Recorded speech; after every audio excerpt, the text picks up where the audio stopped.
You're watching K News HD.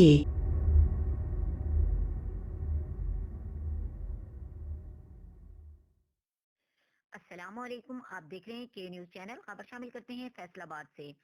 Faisal آباد کے تھانہ بٹالہ کالونی کی حدود کے اندر مشکوک افراد کی سب انسپکٹر اعجاز احمد پر فائرنگ کی زد میں آ کر اعجاز احمد شہید ہو گئے ہیں۔ مزید تفصیلات سے آگاہ کریں گے فیصل آباد سے ہمارے ڈویژنل بیورو چیف محمد رضوان عاجز۔ جی رضوان، آگاہ کیجیے گا۔ جی بالکل، فیصل آباد کے تھانہ بٹالہ کالونی کی حدود کے اندر مشکوک افراد کی سب انسپکٹر اعجاز احمد پر اعجاز احمد فائرنگ کی زد میں آ کر شہید ہو گئے ہیں۔ تفصیلات کے مطابق تھانہ بٹالہ کالونی کی حدود کے اندر اعجاز احمد اپنی ڈیوٹی کر رہے تھے کہ وہاں سے کچھ مشکوک افراد کا گزر ہوا۔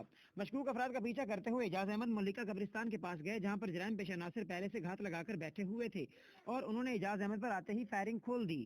فائر اعجاز احمد کی بائیں جانب لگا، دل کے قریب لگا اور زخمی حالت میں ان کو علائد اسپتال فیصل آباد منتقل کیا گیا، جہاں پر زخموں کی تاب نہ لاتے ہوئے اعجاز احمد خالق حقیقی کو جا ملے۔ اس موقع پر ایس پی اقبال ٹاؤن معاذ ظفر، ایس ایچ او تھانہ بٹالہ کالونی اور پولیس کی بھاری نفری علاقے کا سرچ آپریشن کر رہی ہے۔ جی